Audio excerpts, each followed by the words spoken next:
không xứng đáng là người đứng đầu. Mày là một đứa không nỗ lực. Tại sao đội nhóm của mày không trung thực?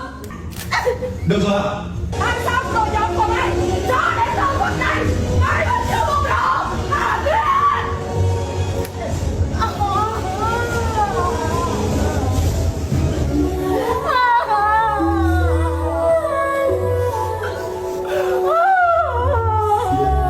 Em xin lỗi chị.